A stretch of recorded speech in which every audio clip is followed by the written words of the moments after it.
Saudara-saudari yang terkasih, kita pernah mendengar kata relasi. Kata relasi itu dapat dipakai dalam berbagai konteks, misalnya matematika, bahasa, bisnis, sebab akibat, dan seterusnya. Dalam percakapan sehari-hari, pikiran kita terarah pada hubungan antar pribadi begitu mendengar kata relasi atau begitu kita mengucapkan kata relasi. Relasi dapat ditujukan untuk menyebut seorang kenalan, seorang teman, seorang sahabat, bahkan pelanggan atau partner kerja. Relasi juga dipakai di antara orang-orang muda yang memakai bahasa gaul.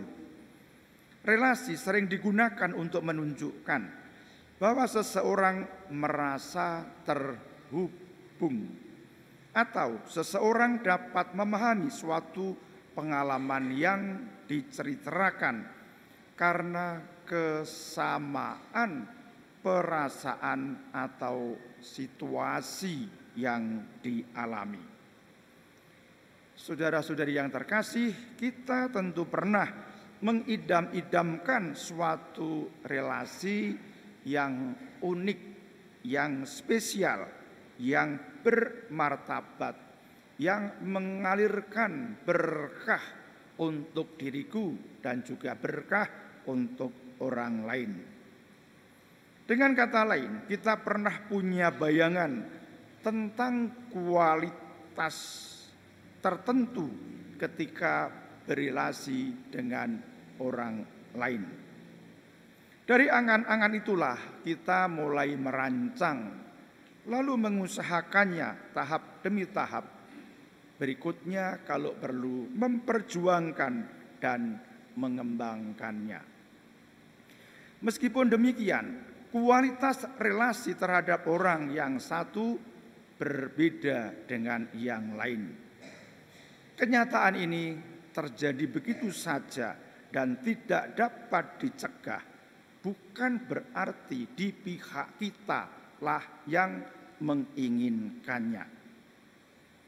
Saudara-saudari yang terkasih, kita menemukan suatu relasi yang begitu istimewa pada diri Allah Tritunggal Maha Kudus. Apa yang kita mengerti tentang relasi tersebut tetap terbatas. Dan apa yang kita pahami dari relasi tersebut sesungguhnya masih jauh dari kata lengkap.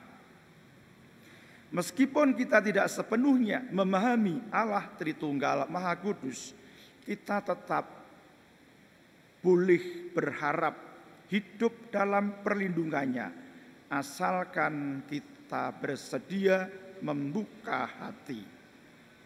Sebagai contoh, kita membuat tanda salib dengan rendah hati, penuh kesadaran dan bukan asal-asalan sebagai ungkapan kerinduan terhadap pertolongan Allah Tritunggal Maha Kudus. Saudara-saudari yang terkasih, kutipan Injil Yohanes yang kita dengar pada hari ini memperlihatkan relasi penuh kasih antara Bapa, Anak, yaitu Yesus Kristus, dan Roh Kudus. Relasi Allah Tritunggal Maha Kudus tidak memperlihatkan struktur kekuasaan, menguasai atau dikuasai. Relasi Allah Tritunggal Maha Kudus memperlihatkan komunikasi yang hidup dalam kasih, kepercayaan, dan satu kehendak. Relasi Allah Tritunggal Maha Kudus memperlihatkan relasi saling memberi. Pada ayat 14 tertulis, Ia, yaitu Roh Kudus, akan memberitakan kepadamu apa yang diterima daripadaku. Sementara itu pada ayat 15 dikatakan, segala sesuatu yang Bapa punya adalah aku punya. Dengan demikian Roh Kudus menerima dari Yesus. Sementara itu Yesus menerima dari Bapa. Dengan demikian semua dalam suasana saling memberi dan mempercayai. Relasi seperti ini merupakan relasi tanpa ego, tanpa dominasi, tetapi relasi penuh kasih dan kesatuan. Kita belajar dari relasi kasih Allah Tritunggal Maha Kudus. Kesatuan umat beriman di tingkat apapun, bahkan kesatuan dalam keluarga orang beriman dapat rapuh ketika ego memasuki hati di antara anggota-anggotanya. Dominasi salah satu pihak dalam memberi lambat laun dapat menyebabkan perasaan tidak adil muncul. Yang memberi terus di lain kesempatan mungkin akan berkata dalam hati, kok aku terus yang memberi? Atau betapa banyak telah aku serahkan. Pikiran seperti ini tidak senantiasa menunjukkan sikap untuk tidak ikhlas, tidak rela dalam memberi, melainkan sebagai ungkapan bawah sadar yang mesti dikelola secara baik di hadirat Allah. Kita berusaha mencontoh relasi Allah Tritunggal yang Maha Kudus supaya dapat bersama-sama orang lain menikmati anugerah keselamatan.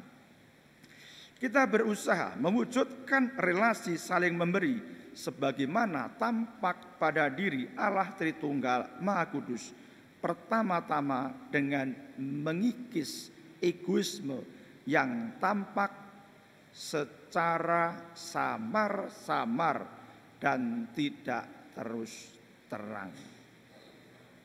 Saudara-saudari yang terkasih, pada diri Allah Tritunggal Maha Kudus kita juga menemukan relasi yang komunikatif dan terbuka.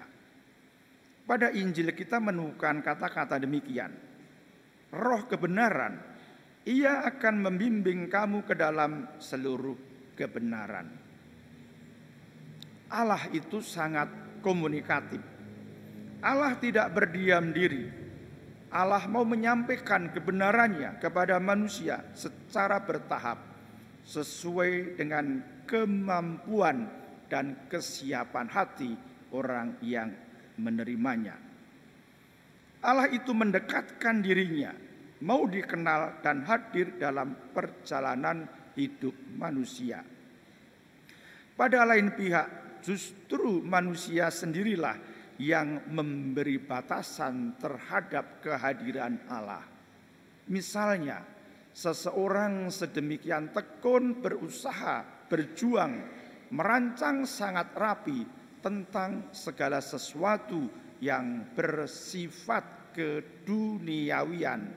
Bahkan dengan demikian, lalai untuk tidak menyediakan waktu dibimbing oleh Tuhan.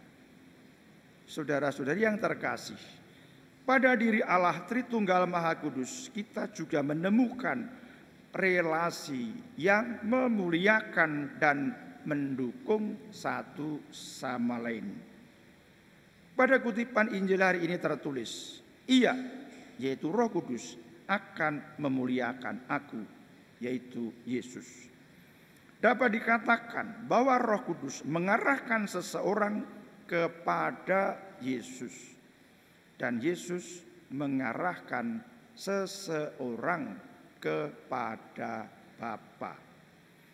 Dalam relasi Tritunggal Maha Kudus, kemuliaan tidak dicari untuk dirinya sendiri. Saudara-saudari yang terkasih, sebagai umat beriman, kita memperoleh inspirasi yang sedemikian kaya agar relasi kasih yang kita bangun satu sama lain merupakan pujian dan kemuliaan kepada Allah, bukan pujian atau kemuliaan bagi kelompokku atau bagi diriku. Sebab semakin kita mengejar kemuliaan diri, kemuliaan itu akan semakin menjauh.